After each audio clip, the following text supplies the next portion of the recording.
النهارده اختي راحت عند دكتور العيون، فهي كانت زعلانه جدا. هي اولا كانت زحمه، وبعدين الاستاذه اللي ورا السكرتير اللي بره حطت لها قطر على عيونها، فهي متضايقه قوي. فاخدتها عشان اكلها النهارده واشربها وافسحها قبل الميعاد بتاعنا. فرحنا النهارده مطعم كشري بيبيع بيتزا وبيبيع مكرونه وبيبيع حاجات كتير، بيبيع كريب. كل الناس بتطلب فرايد تشيكن، مش عارفه ليه، بس انا قررت ان احنا هناكل بيتزا ايطالي. احنا طلبنا بيتزا سلامي هنا.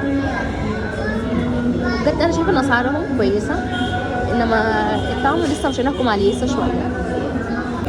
اوكي يا جدعان، اخيرا الاكل جه، واختي بجد شكلها فرحانه. نفسي اوريكم يعني اوريكم وشها بجد من كتر الفرح والتجديد. بصوا،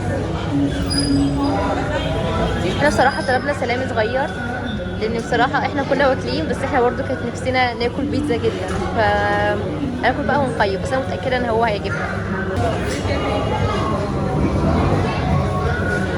واو واو بجد، اوه ماي جاد.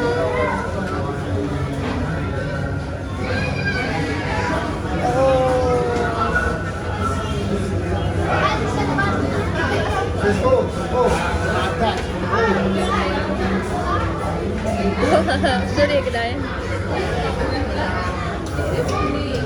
واو، حلو قوي، حلو قوي، جميله تحفه. انا بصراحه بحب الشطه مع البيتزا جدا، بجد بتدي احساس للبيتزا بجد جميل والله. تحسين ان هو تحس ان في مهرجان في بقك والله. يعني الفرق بيني وبين اختي، انا باكل كده وهي بتاكل بالشوكه والسكينه. انتوا متخيلين فرق الطبقات اللي عندنا في البيت؟ ما بعرفش الشوكه والسكينه الصراحه، انا بحب اكل بالشوكه والسكينه. هي كده، لكن انا عكس الصراحه خالص.